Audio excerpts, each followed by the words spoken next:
नमस्कार। एउटा तराईमा एउटा कथन छ, रस्सी जल गई ऐठन नगई। अर्थात् त्यो रस्सी हुन्छ नि, डोरी जलिसक्यो, तर त्यो डोरीमा एउटा बाँधेको जुन गाँठो हुन्छ नि, त्यसलाई ऐठन भन्दो रहेछ कि, मतलब तराईको भाषामा अथवा हिन्दीमा पनि भनिन्छ त्यो। अनि त्यो चाहिँ कस्तो देखिन्छ भने जल्न त जलिसकेको छ, यसो समात्यो भने झराप्प जान्छ, तर त्यो गाँठो चाहिँ देखिरहन्छ क्या। केपी शर्मा ओलीको हिजोको सार्वजनिक एउटा कार्यक्रममा, उनीहरूको पार्टीको आन्तरिक त्यो कार्यक्रममा उनले व्यक्त गरेको धारणा सुन्दा मलाई हाँस उठ्यो। उनी के भन्दै थिए भने त्यो जेएनजी विद्रोह पनि प्रायोजित हो, यो सरकारले गठन गरेको कुनै चिजलाई म स्वीकार्दिन, यस प्रायोजित शक्तिले हामीलाई विस्थापित गर्यो र अनेकौं ढङ्गले हामीप्रति नकारात्मक भावनाहरू पैदा गरायो, फलत अनि हामीलाई विस्थापित गर्यो। यो योजनाबद्ध षड्यन्त्रको उपज थियो र म अब सक्रिय हुन्छु, म स्वस्थ छु, तपाईहरू आत्तिनु पर्दैन, हामी अब निरन्तर अघि बढौँ र म तपाईहरूको नेतृत्व गर्न तयार भएँ। मलाई यसो रुगा मर्की केही टाउको दुख्यो भने पनि मरिहाल्यो सकियो भनेर जो चर्चा गर्छन् त्यस्तो होइन, मेरो सक्रियता अब प्रारम्भ भयो, तपाईहरूको नेतृत्व गर्न म तयार छु, नआत्तिनुस्। र उनले सन्देश के पनि प्रवाह गरे भने म एमालेको नेतृत्व छोड्दिन। यो उनले हिजो धारणा सार्वजनिक गरे र यो सरकारलाई चुनौती दिए। अब सवाल के भने नेकपा एमालेमा उनी विस्थापित भइदिउन् र पार्टी त्यसो हुँदा केही तङ्ग्रिन्छ भन्ने त्यहाँ अधिकांश नेतृत्व पङ्क्तिका मानिस र कार्यकर्ताहरूको त्यस्तो भावना देखिन्छ। योगेश भट्टराईले केपी शर्मा ओलीको त्यो कुरा सार्वजनिक भए लगत्तै व्यङ्ग्य गरे अनि बुढोको एउटा उदाहरण दिए।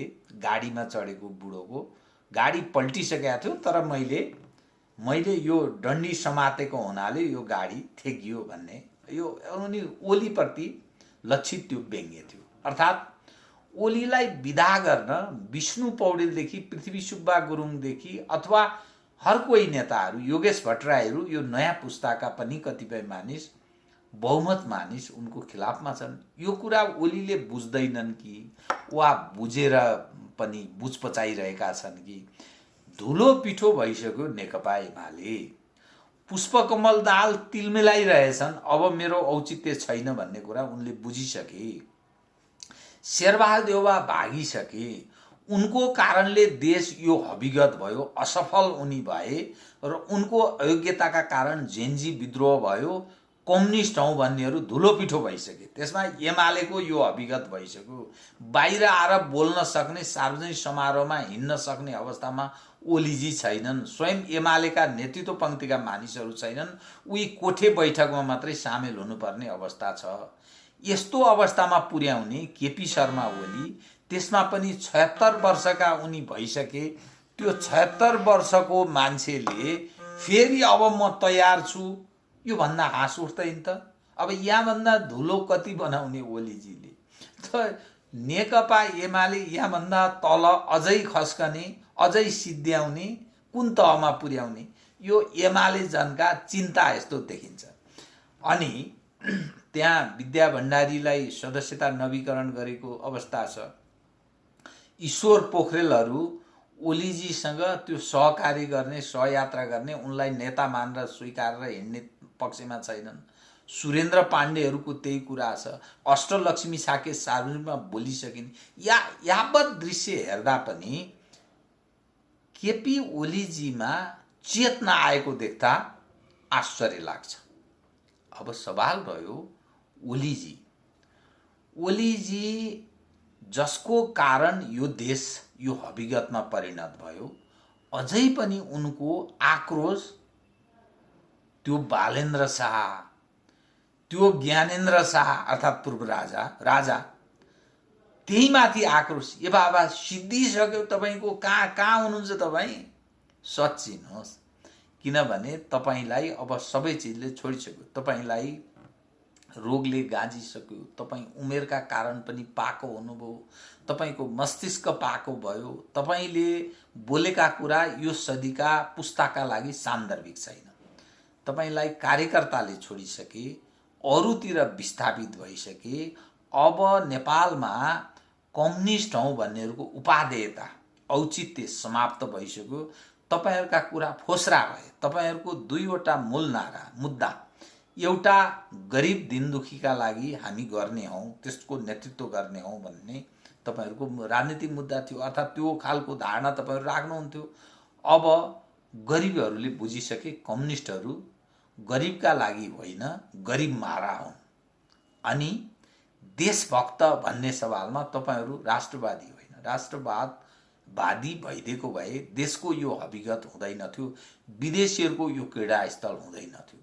र तपाईहरूले पुराना जो संरचना ध्वस्त पारेर आउने परिवर्तनलाई हामी मान्छौँ जो भनिरहनु भएको छ, तपाईँ कसलाई ध्वस्त पारेर आउनुभयो?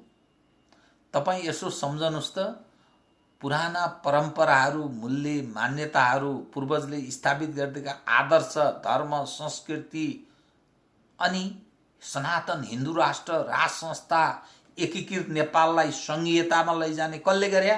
तपाईँ, पुष्पकमल दाहाल, शेरबहादुर देउबा जस्ता मानिसहरूले। तपाईँहरूको त नालायकी सार्वजनिक भइसक्यो। त्यसकारण अब तपाईँहरूको उपादेयता छैन। तपाईँहरूले विश्राम गर्दै मुलुकको भलो हुन्छ। शेरबहादुरजी भागे, त्यो भाग्नु पनि राम्रो भएन। उनी स्वदेशमै आएर घर व्यवहारमा सामान्य बाँकी जीवन, एउटा जो आउने जीवनको उत्तरार्धकाल कसरी अघि बढ्ने त्यसरी सोचे हुन्छ शेरबहादुरजीले। तपाईँले पनि अब त्यही ढङ्गले राधिका साक्यसँगै बसेर जिन्दगी गुजारा गर्नुहोस्। दायाँ बायाँ अब सक्रियता दर्शाउने दिन गयो। सल्लाहकारीय भूमिका, तपाईँलाई स्वास्थ्यले जहिलेसम्म साथ दिन्छ त्यति बेलासम्म चल्नुहोस्, किनभने परिस्थिति परिवर्तन भइसक्यो, नयाँ युगमा प्रवेश गरिसक्यो। मानिलिनुहोस्, यदि बालेन्द्र शाहहरू, रवि लामिछानेहरू, राष्ट्रिय स्वतन्त्र पार्टी असफल भयो भने पनि कम्युनिस्ट र काङ्ग्रेसको हातमा अब सत्ता हुँदैन। नयाँ कोर्समा नेपालको राजनीति जान्छ। त्यो भनेको राइटिस्ट ट्रेन्ड, अर्थात् दक्षिणपन्थी शक्ति तपाईँहरूको भाषामा भन्दा, अथवा कल्चर्ड सोसाइटी फेरि रिस्टेट हुन्छ। त्यो हाम्रो परम्परालाई थ्याक्ने राष्ट्रवादी शक्तिहरूको उदय हुन्छ। कम्युनिस्ट र काङ्ग्रेसको अब यो असफल हुँदा तपाईँहरूको उदय हुँदैन, यति ख्याल गरेर राख्नुहोस्।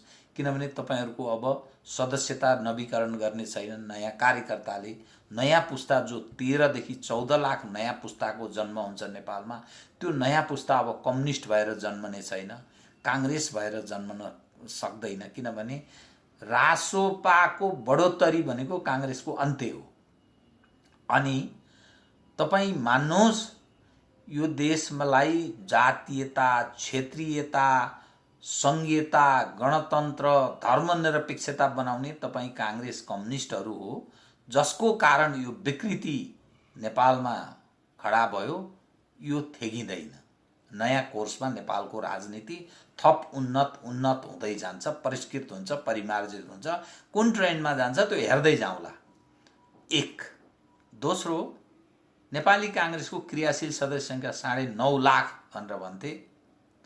2 लाख पनि क्रियाशील सदस्यता उसले आफ्ना सदस्यहरूलाई वितरण गर्न नसकेको, अर्थात् उनीहरू सङ्गठित हुन नचाहेको त्यो दृश्य सार्वजनिक भएको छ। अर्थात् त्यो सामाजिक सञ्जालमा मात्रै होइन, समाचारहरू पनि आए। 9.5 लाख क्रियाशील सदस्य भएको काङ्ग्रेस 2 लाखमा झर्ने, भनेपछि कति अलोकप्रिय भएछ। र यो पार्टीको भविष्य कहाँ छ भन्दा तपाईँ यसैबाट लक काट्नुहोस्। र मूलतः नेपाली काङ्ग्रेस र नेकपा एमालेको नेतृत्वले अब आफूलाई पुनर्विचार गरेन, राजनीतिलाई कोर्स चेन्ज भन्छ नि, राजनीतिक कोर्स परिवर्तन गरेन भने, धार परिवर्तन नगर्ने हो भने, यो विचारबाट अलि अलग ढङ्गले प्रस्तुत नहुने हो भने तपाईँहरूको दिन सकियो भनेर यसरी बुझ्दा हुन्छ। आजलाई यति नै, धन्यवाद।